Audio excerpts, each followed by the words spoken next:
है मसीह का प्यारा वचन, ये है वचन प्यारा। परमेश्वर के धन्य नाम की महिमा हो। प्रभात मनन के सत्र 2207 की ओर आप सभी का बड़े प्रेम के साथ स्वागत करता हूं। आइए आज के मनन के लिए एक और बार हम पढ़ते हैं याकूब अध्याय 1 पद 12। धन्य है वह मनुष्य जो परीक्षा में स्थिर रहता है, क्योंकि वह खरा निकल कर जीवन का वह मुकुट पाएगा जिसकी प्रतिज्ञा प्रभु ने अपने प्रेम करने वालों से की है। हमारे कल के प्रभात मनन में हम देखे थे कि परीक्षा अपने आप को परखने और प्रभु के प्रति अपना प्रेम साबित करने और जीवन का मुकुट प्राप्त करने आदि के लिए एक अच्छा अवसर है। अपने आप को परखने का अर्थ है पहले क्या हम यीशु मसीह के पवित्रता की ओर बढ़ रहा है या नहीं, और फिर यीशु मसीह हमारे जीवन के द्वारा काम करने हेतु हम उपलब्ध है या नहीं। ये दोनों कार्य हमारे जीवन में होना हो तो हमारे अंदर प्रभु के प्रति गहरा प्रेम उत्पन्न होने की आवश्यकता है। प्रभु के प्रति हमारे अंदर प्रेम उत्पन्न करना पवित्र आत्मा का कार्य, और पवित्र आत्मा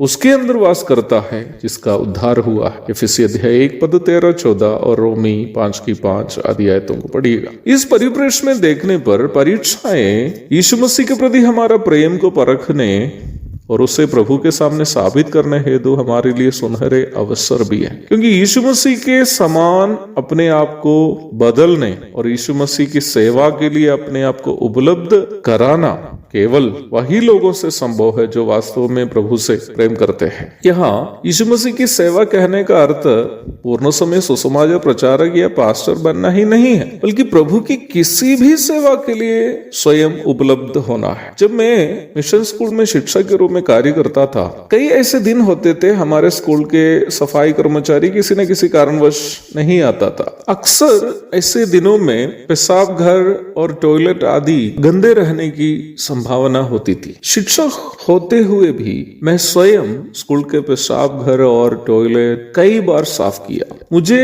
उस दिन उसे करने में और आज उसे कहने में इसलिए शर्मिंदगी का एहसास नहीं है, क्योंकि मैंने उसे एक सेवा समझकर किया था। आज कई मुझसे भी श्रेष्ठ लोग मेरी सेवा विभिन्न तरीके से जब करते हैं तो मैं समझता हूं वो इसलिए है कि जो मैंने प्रभु से प्रेम करने के कारण किया, उससे प्रभु मुझसे प्रेम करने के कारण आज लौटा रहा है। मैं इस उदाहरण इसलिए आपसे कहा कि आप ये समझे कि केवल मंच पर चढ़कर प्रचार करना या गीत गाना आदि सभी ही सेवा नहीं है। प्रभु हमें जो काम जिस समय चाहता है कि हम करें, वो चाहे प्रचार हो या फिर टॉयलेट की सफाई हो, गीत गाना हो या फिर बर्तन धोना हो, उसके लिए खुशी से वही उपलब्ध हो सकते हैं जो प्रभु से वास्तव में प्रेम करता है। प्रभु के किसी भी काम के लिए खुशी से वही उपलब्ध हो सकते हैं जो प्रभु से वास्तव में प्रेम करता है। हमारे सामने प्रभु के लिए कुछ करने का अवसर मिलने पर हम कितनी खुशी से उसके लिए अपने आप को उपलब्ध कराता है कि नहीं, ये प्रभु से हमारा प्रेम परखने का एक अवसर है। वैसे ही जैसे मैंने प्रारंभ में बताया, यीशु मसीह के पवित्र स्वभाव में बढ़ना यह भी हमें अनिवार्य रूप में परखने की बात है, क्योंकि यीशु मसीह के पवित्र स्वभावों की और हमारा परिवर्तन हमारा उद्धार के पक्के प्रमाण में से एक है। एक प्रकार कहने से यीशु मसीह के पवित्र स्वभावों की और हमारे पाप से प्रदूषित स्वभावों का परिवर्तन ही है उस बात का पक्का प्रमाण कि हम वास्तव में उद्धार पाए हैं। हमारे जीवन में आने वाली परीक्षाएं हमें ये परखने का मौका देती है कि हम कितना यीशु मसीह से प्रेम करते हैं। अय्यूब के जीवन में जब परीक्षा आई तो उन्होंने प्रभु के प्रति अपना प्रेम को साबित किया कि वो किसी से भी अधिक प्रभु से प्रेम करता है। जब उसकी संपत्ति नष्ट हो गई और बच्चे मारे गए, उन्होंने ये कहते हुए प्रभु की आराधना की कि यहोवा ने दिया और यहोवा ही ने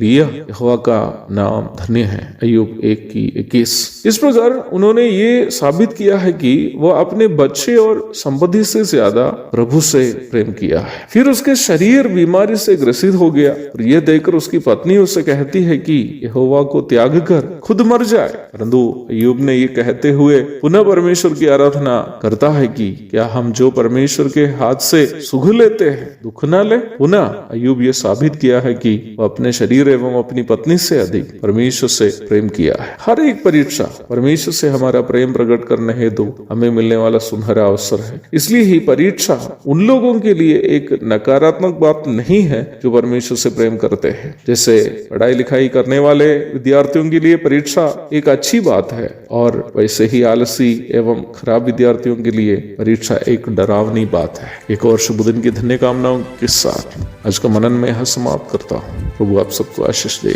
आमीन। पापी को मुक्ति का द्वार है, संत को मार्ग का दर्शक है, विश्वास जो करते हैं उसके लिए अनंत जीवन का साधन है।